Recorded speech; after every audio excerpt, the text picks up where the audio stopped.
My hammer shattered the hollow concrete slab in the basement of the rotting $4,100 farmhouse, revealing a hidden, sealed slate door. Miles away, my daughter Delaney was likely celebrating after tricking me into signing away my home of 45 years and kicking me out with just 2 suitcases. She thought she had left her 74-year-old father with nothing, exiled to a condemned shack nobody had wanted for decades. She had no idea her cruel betrayal had led me directly to Walter Puit's lost estate. As I pulled out military boxes stuffed with vintage cash, rare silver coins, and secret land deeds worth a fortune, I realized my greedy daughter hadn't destroyed my life. She had just handed me an untouchable empire. 3 months earlier, Harlan had been living in the house on Linden Street, the one he'd bought with his late wife, Maris, in 1981, the one where they'd raised their daughter, Delaney, and where Maris had taken her last breath 2 years before. In the back bedroom with the lace curtains, she'd sewn herself. Harlan had nursed her through the final 18 months. Diagnosis, hospital stays, a hospice nurse 3 times a week, nights spent in the recliner because he couldn't bear to sleep in their bed while she breathed in another room. After she died, he kept the house exactly as it was. Her sewing machine stayed in the corner of the den. Her reading glasses stayed on the nightstand. He told himself it wasn't strange. It was just a man living in his own home. Delaney had been kind at first. She drove up from Burlington most weekends, brought groceries, asked careful questions about his medications and his sleep. Harlan, grateful and never one to suspect his only child of anything, signed the paper she put in front of him without reading every line. 2 documents, she explained. A financial power of attorney giving her authority over his bank accounts and property, and a healthcare advanced directive naming her as his agent for medical decisions. Papers, she said, were just in case, so things would be easier if something happened. It's only so things are easier if something happens, Dad, she told him. He trusted her the way a man trusts the daughter he raised. It took less than 4 months for just in case to become it's already decided. Delaney arrived on a Tuesday in March with a folder of paperwork and a real estate agent's card clipped to the front. The house had been listed, she said. A buyer was interested. She'd already prepared the sale authorization and walked him through signing it the same afternoon in the same quiet, matter-of-fact way she'd handled the other documents, as though these were simply forms that needed handling, not the last 45 years of his life. She'd found him a lovely place, a 1-bedroom apartment above a pharmacy in Burlington, 20 minutes from her own house, where, she said, someone can actually keep an eye on you. I don't need anyone to keep an eye on me, Harlan said. Dad, you're 74. You live alone in a 4-bedroom house. It doesn't make sense anymore. It made sense yesterday. Yesterday, I hadn't found a buyer. He remembered looking at his daughter, grey blazer, checking her phone twice while she spoke, and not recognizing the child who used to leave crayon drawings on his workbench, signed Love Delaney in backward letters.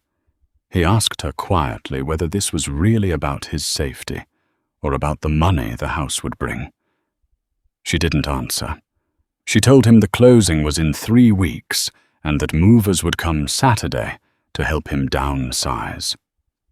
Harlan packed 2 and a toolbox. He left behind the sewing machine, the reading glasses, the recliner, and 45 years of a life that had become easier without him in it. He told Delaney he'd made other arrangements, and for the first time, he saw something flicker across her face that might have been surprise, or might have been relief that he wasn't going to be her problem after all. What Harlan actually had was $9,400. The remainder of an account Delaney's financial power of attorney hadn't reached, because Harlan had quietly moved it to a credit union the week before she brought the folder. He had never told her about that account. It was, he realized later, the only thing in his life she hadn't been able to put a number on and sell.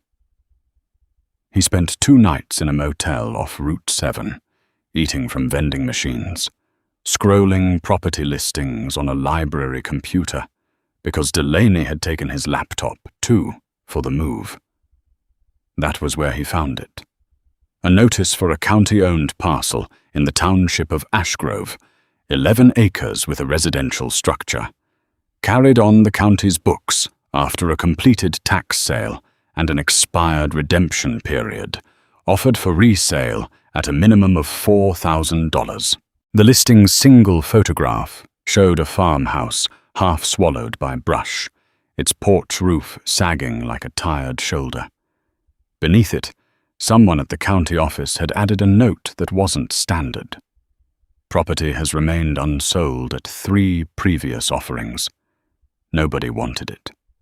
That, more than anything, was what made Harlan drive his 2009 Ford F-15, cracked windshield, 190,000 miles, 2 hours north to the Caldwell County offices on the day of the sale.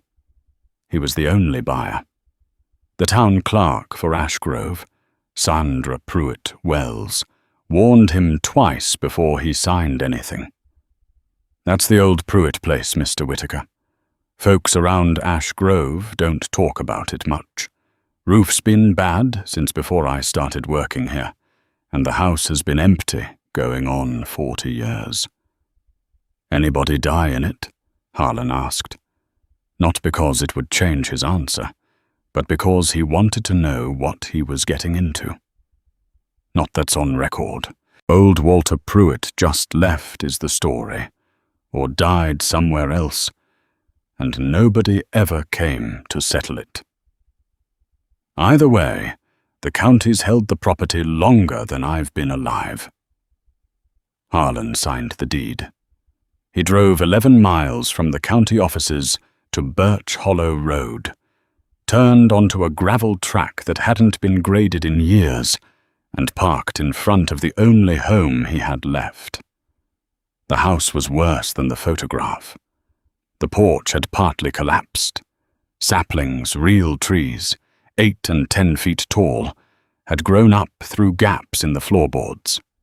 The chimney had lost most of its cap, and a family of squirrels had clearly used the kitchen as a winter pantry for at least 1 generation. But the bones were good.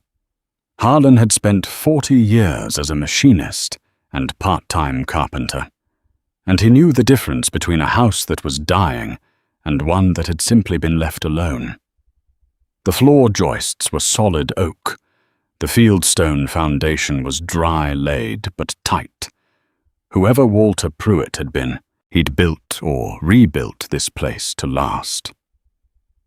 Standing in the wrecked front room, holding a flashlight because the power had been disconnected for decades, Harlan sat down on the floor, put the cold fireplace stone, and cried quietly, the way a man cries when he doesn't expect anyone to ever know about it. For Linden Street, for Marissa's sewing machine, which he would never see again, and a little for himself. 74 years old, sitting on a filthy floor in a house nobody wanted, with $5,300 left to his name and a truck that needed new brake pads. Then he wiped his face, stood up, and started clearing brush from the front steps, because the light was going, and he needed somewhere dry to sleep. The first 2 weeks were the hardest physical work Harlan had done in 15 years. He slept in the truck the first 3 nights, a tarp rigged from the cab to a porch post, because the upstairs ceilings had holes he didn't trust. He bought a kerosene heater and fuel from the only hardware store in Ash Grove, run by a heavy-set man named Gideon Marsh, who looked at Harlan's purchases, then his out-of-area plates, and said, "You're not from around here. Bought the old Puit place off Birch Hollow." Gideon set down his receipt book. "You bought it? At the county resale?" "Yesterday." "Huh." He studied Harlan the way men in small towns study a stranger who's just done something either very brave or very foolish, and they haven't decided which yet. "That roof's been open to weather since Reagan was president, near as anyone can tell. You got someone helping you up there?" "No. Tarps are aisle 3.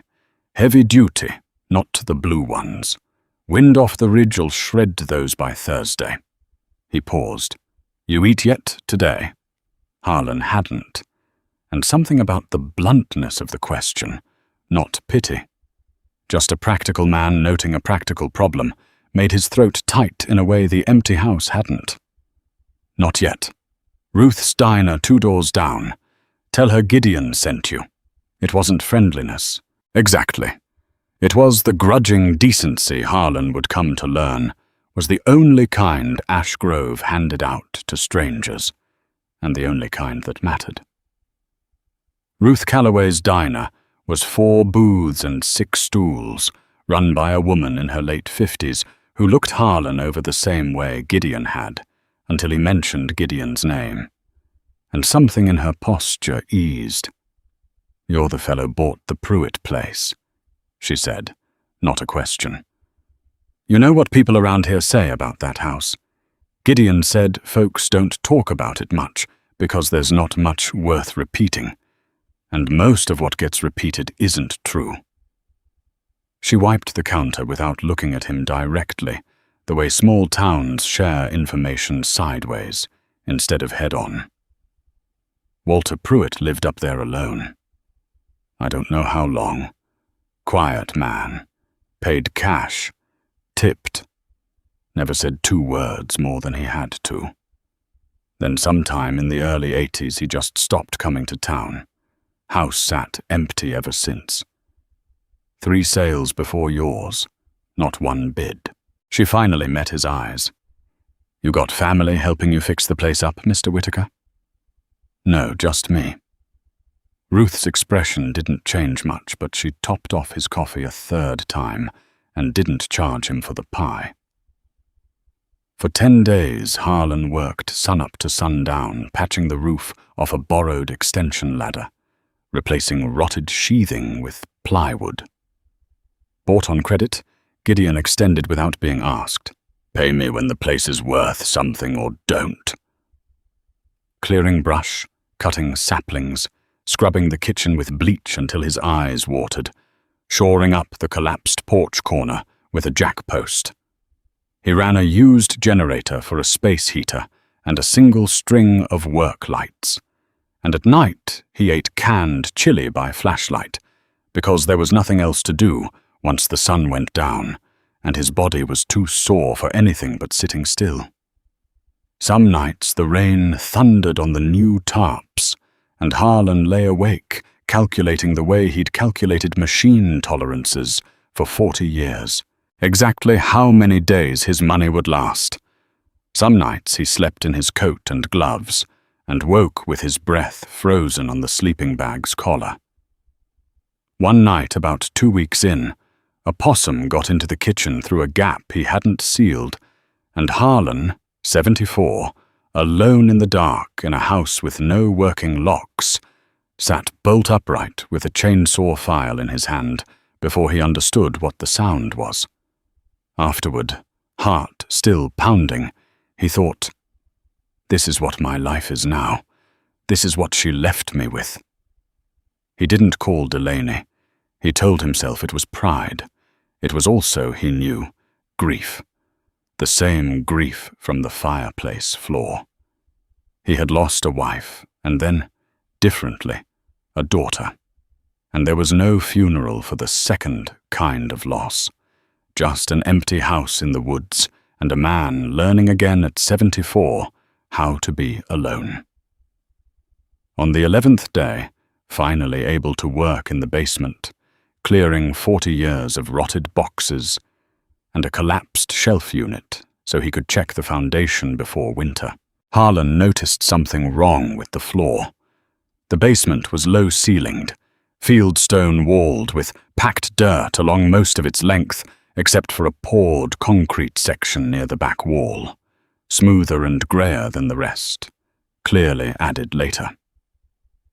While dragging the shelf unit off it, Harlan noticed the sound was different. Not the dull thud of concrete over earth, but something with a resonance to it, almost like a drum. He knelt and rapped his knuckles in 3 or 4 spots. Most of the slab sounded the way concrete should. A section roughly 3 feet by 4 near the back wall sounded hollow.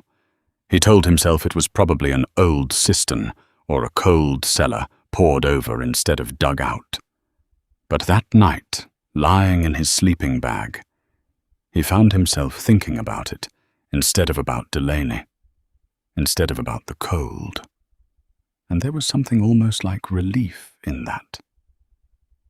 The next morning, he bought a rotary hammer drill on credit again, and didn't explain why. Gideon didn't ask.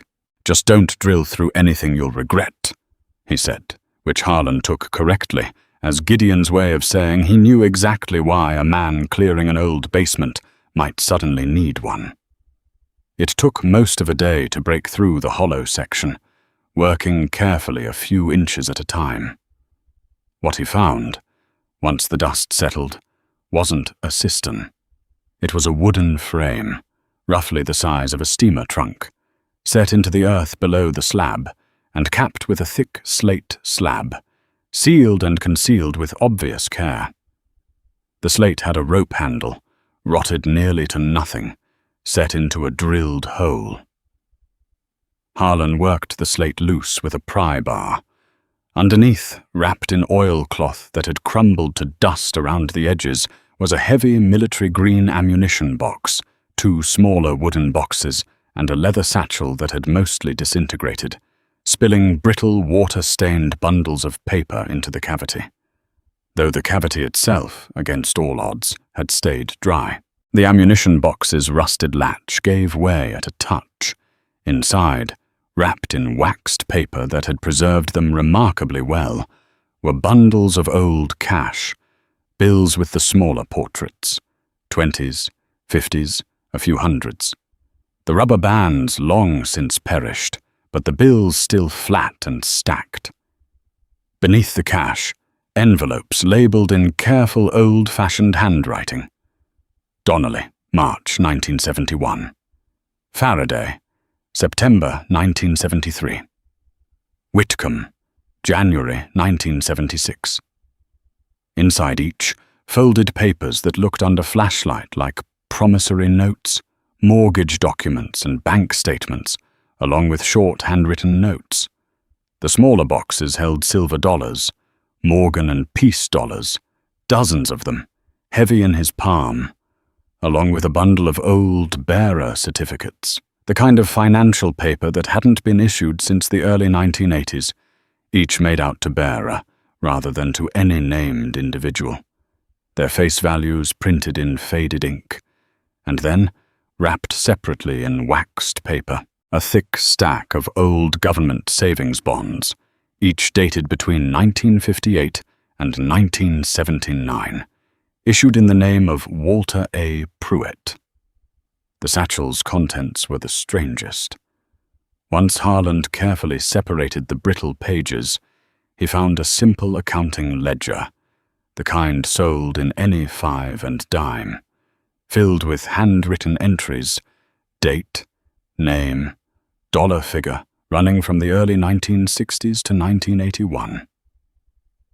Tucked into the back cover was a folded deed for a 40-acre parcel adjoining his own property, with a margin note in the same careful hand. Filed, but never recorded. See Ashgrove Town Clerk. Land records pending settlement. Harlan sat on an overturned bucket in the cold basement for a long time, holding a deed to land he'd never heard of, beside a box of money hidden under his floor for more than 40 years, and felt for the first time since Linden Street something other than grief or exhaustion. He felt curious. He felt almost alive. He didn't touch anything beyond confirming what it was. He photographed everything with a disposable camera he'd bought for roof repair documentation, repacked the boxes carefully, covered the opening with plywood, and went to bed more rattled than the possum had left him. The next morning, he drove to Ashgrove, and on Ruth's recommendation, if anybody in this county knows old paper, it's Eleanor Voss, found a converted carriage house behind the Congregational Church, where a woman in her 70s ran a one-room archive of Caldwell County history. Eleanor listened to Harlan's careful edited description of some old papers and a ledger found in the Puit basement, and didn't seem shocked. She seemed, if anything, like she'd been waiting 40 years for someone to ask. Walter Puit wasn't what people thought he was, she said. During the farm crisis, the 70s into the early 80s, when interest rates went through the roof and half the small farms in this county were near foreclosure, Puit quietly bought up mortgage notes from the bank at a discount, then never collected or collected a token dollar a year just to keep the debt technically alive, so proud Vermont farmers wouldn't feel like they'd taken charity. My own mother's family, the Faradays out on Cobble Hill Road, would have lost their farm in '73 if their note hadn't quietly changed hands. She didn't find out it was Puit until years later when he sent her father a letter forgiving the balance entirely, the year before he disappeared. Harlan thought of the envelope marked Faraday, September in 1973. Where'd he get the money? He asked. Nobody really knew. Some said an inheritance from an uncle in Shipping Down in Boston, and Puit came up here to get away from his family and quietly gave most of it away, one farm at a time, while living like a man with nothing. Then one day he just stopped coming to town, stopped everything. No death certificate on file in this county. No will probated. He just wasn't anymore. And the 40 acres? Harlan asked carefully. Eleanor's eyebrows went up. What 40 acres? It took less than a day for Eleanor and Sandra Puit Wells, Ashgrove's town clerk, who maintained the township's land records out of the town office on Main Street, to confirm the parcel had been purchased by Walter Puit in 1968. The deed was signed and notarized, but had never been formally recorded at the town office, apparently because an $11 recording fee had never been paid. The land had sat in legal limbo for nearly 60 years, listed under a previous owner's estate that had itself never been settled. Here's the thing, Mr. Whitaker, Sandra said, spreading photocopied plat maps across the counter. When the county transferred the Puit parcel to you, the deed includes boilerplate covering all appurtenant and adjoining lands held by the grantor at time of original conveyance, as recorded or unrecorded. That clause is in almost every county transfer deed, and it almost never means anything, because nobody ever finds an unrecorded deed sitting in their basement. But you did? She looked up. You might have a legitimate claim to that 40 acres, but it's not automatic. You'd need a quiet title action filed at the courthouse and a lawyer, because the moment word gets out, there's 40 unclaimed acres up on Birch Hollow, with development potential.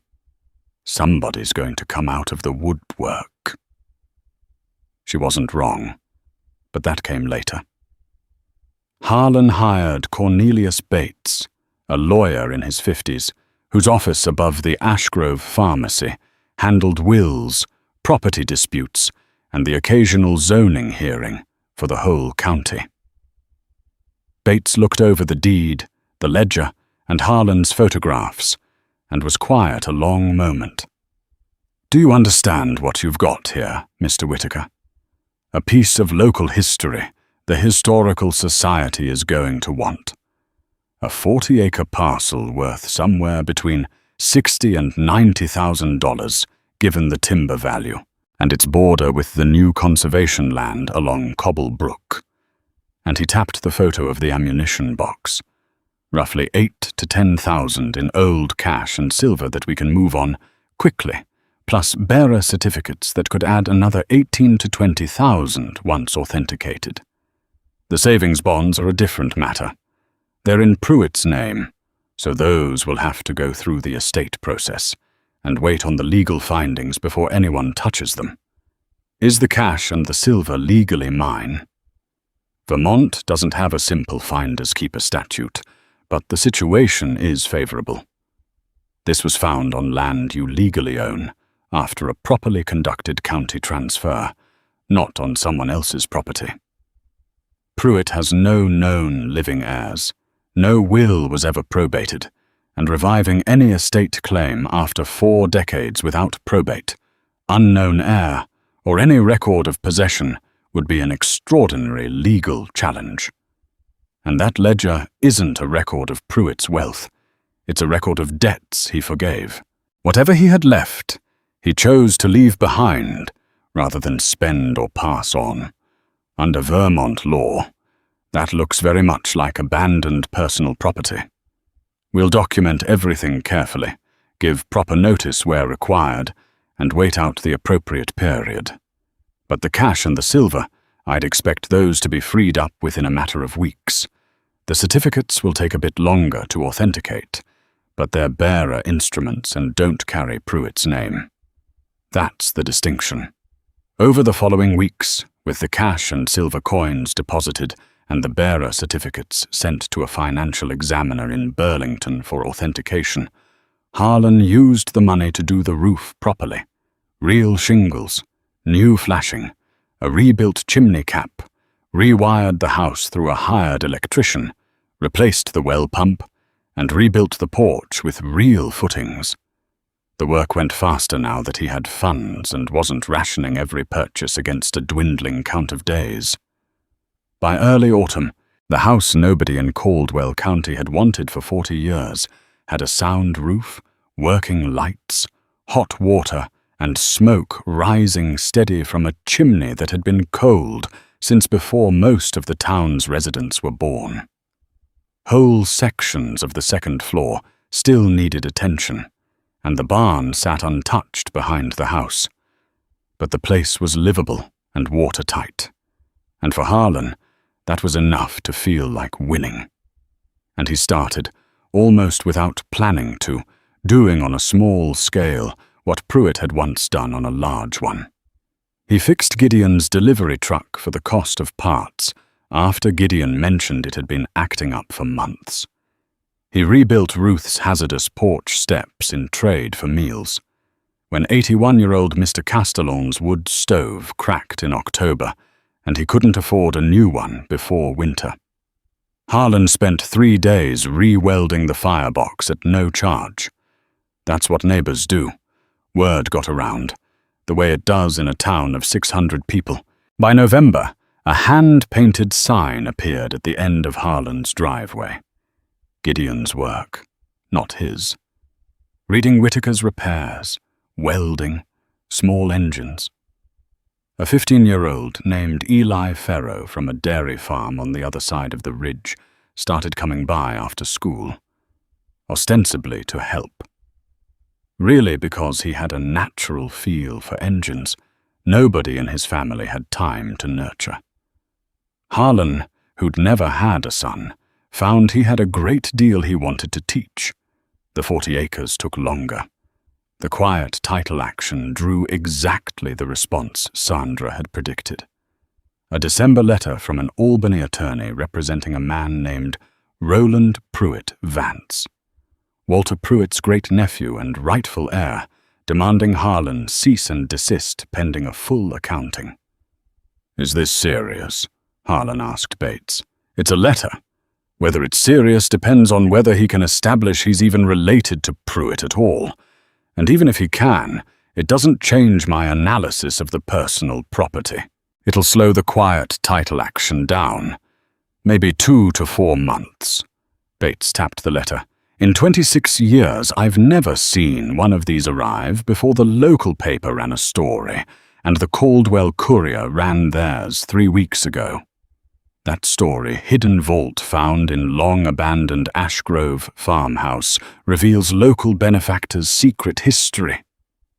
With a photo of Harlan in front of his rebuilt porch was, Harlan would later understand, the reason 2 letters arrived within a week of each other in mid-December. The first was from Pruitt Vance's attorney. The second was from Delaney. He almost didn't open it. He recognized the looping cursive. The same handwriting from the crayon drawings she used to leave on his workbench. And for a long moment, he just held the envelope unopened while the wood stove ticked behind him. The letter, 3 pages, began. "Dad, I saw the article in the Courier, and I have been thinking about you so much. I can't tell you how relieved I was to know you're okay." It said she'd been worried sick since he left, that she understood now the apartment situation wasn't right, that with everything that's happened, with this discovery, there are probably a lot of legal and financial complexities, and I'd hate for you to navigate that alone at your age. I could come up and help you sort through it, like old times. Its final paragraph said she'd spoken to an elder law attorney just to understand the landscape about options for managing significant new assets when there are questions about an individual's capacity, and that this wasn't about control, Dad. I just want what's best for you. Harlan read it 3 times, folded it back into its envelope, and drove to see Bates the next morning. She used the words questions about an individual's capacity. Bates asked. "That's what it says. Has anyone, a doctor, anyone ever actually raised a question about your capacity?" "No. Physical in March. Doctor said I was in better shape than men 20 years younger." Harlan paused. "She had me sign that financial power of attorney back when I trusted her. I never revoked it. I just moved the one account she didn't know about and left. I don't even know if it's still active." Something in Bates's posture sharpened, the way Harlan's own used to, when a machine ran just slightly out of tolerance. "Bring me that paperwork today. If that financial POA is still active, and now there's a public article about you recovering significant assets, and your daughter is independently consulting elder law attorneys about your capacity 3 weeks later." He didn't finish. He didn't need to. One phone call confirmed the financial power of attorney had never been revoked. Harlan had simply moved the money and left, never undoing the document itself.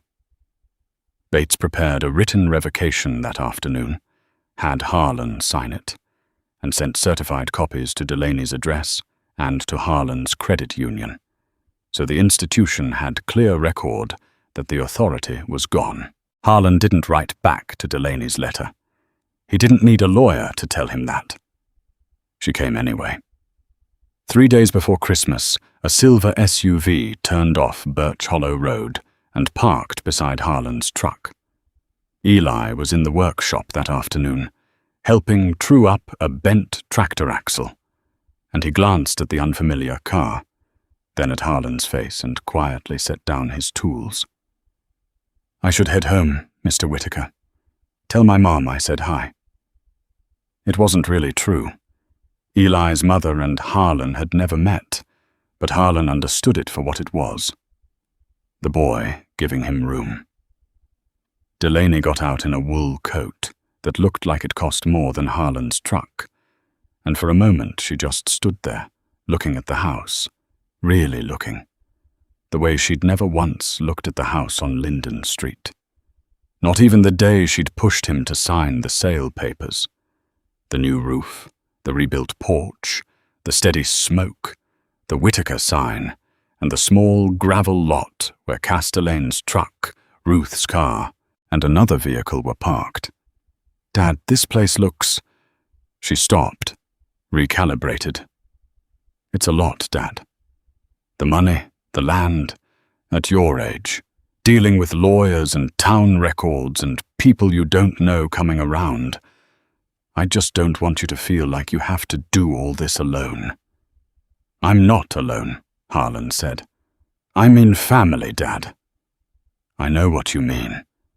He wiped his hands on a rag, slowly, the way he used to before delivering bad news on the shop floor.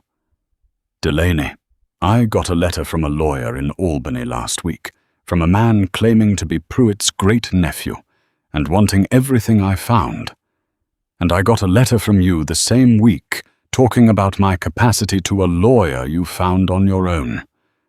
Less than 3 weeks after a newspaper said I'd come into some money. I'm 74, not stupid, and I've spent 40 years reading blueprints. I know what it looks like when two things are connected, even when nobody says so out loud." "Dad, that's not." Her composure cracked just for a second, and Harlan saw something underneath it that might have been shame, or might have been simple frustration at being read so plainly. "I was trying to help. You took my house, Delaney.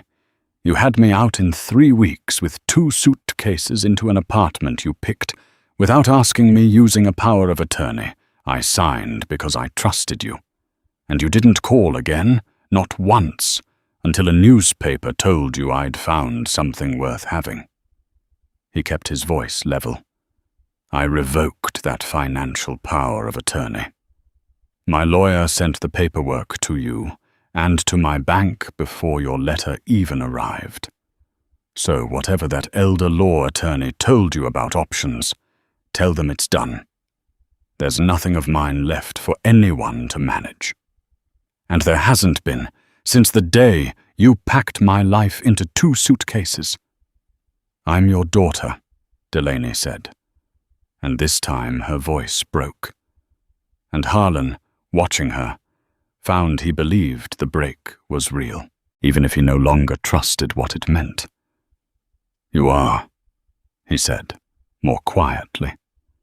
"And if you ever come back here, not because of money, not because of 40 acres some Albany lawyer is fighting me over, but because you want to know how your father's doing, that door is not locked.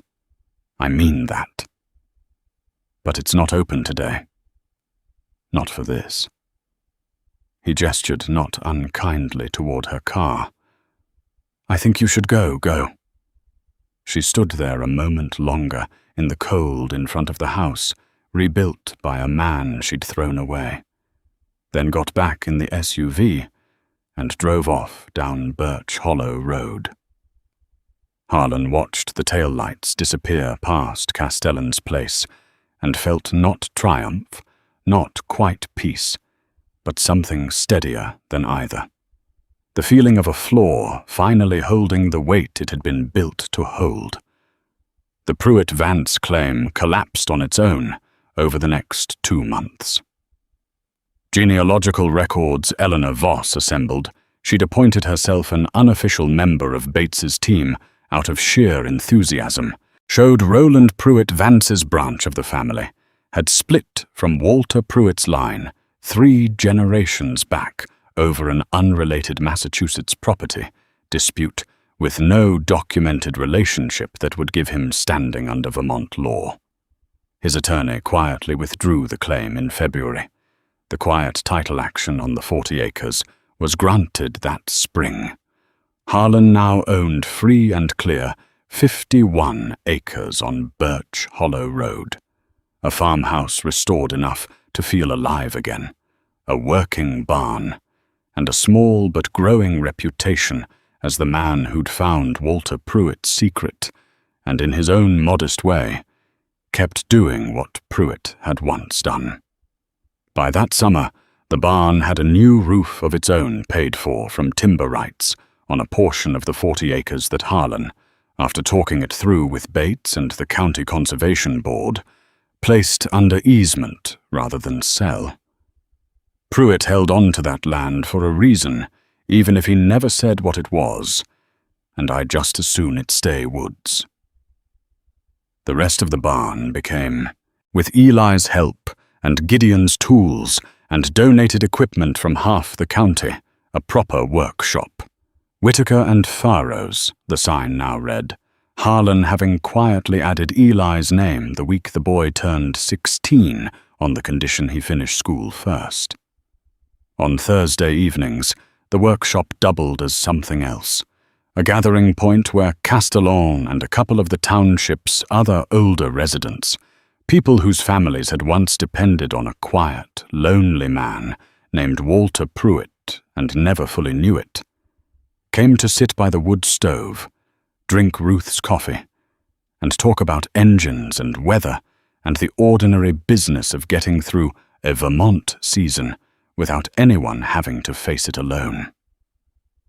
Harlan kept Pruitt's ledger in a glass case near the workshop door, beside a framed copy of the newspaper article and a small brass plaque Eleanor had insisted on reading, simply, "In memory of Walter A. Puit, who asked for nothing and gave what he could. This house remembers." He never heard from Roland Pruitt Vance again. He heard from Delaney exactly twice more. A card at Christmas, unsigned except for her name, and a second card in late spring with a short note. "I hope the house is warm. I think about Mom's sewing machine sometimes. I'm sorry, Dad." Harlan read it for 3 times the way he'd read her first letter 3 times, and this time he didn't drive into town to undo anything. He put it in a kitchen drawer, the same drawer where he now kept Marissa's reading glasses, which the Linden Street buyers had after all found in an attic box and mailed to him at his gentle request. He didn't write back, but he didn't throw the card away either. The door, as he'd told her, wasn't locked. It just wasn't open yet. And for the first time in 2 years, Harlan Whitaker found that he didn't need it to be in order to feel every morning he woke up on Birch Hollow Road like a man who had finally, at 74, come home. If this story stayed with you, take a moment to like the video and leave a comment. We'd love to know where you're watching from or which part of Harlan's story hit you the hardest. And if you haven't already, subscribe to the Morbid page and turn on notifications because we post a new story like this every day. Stories about second chances, hidden truths, and the families we choose along the way. Thanks for watching, and we'll see you in the next one.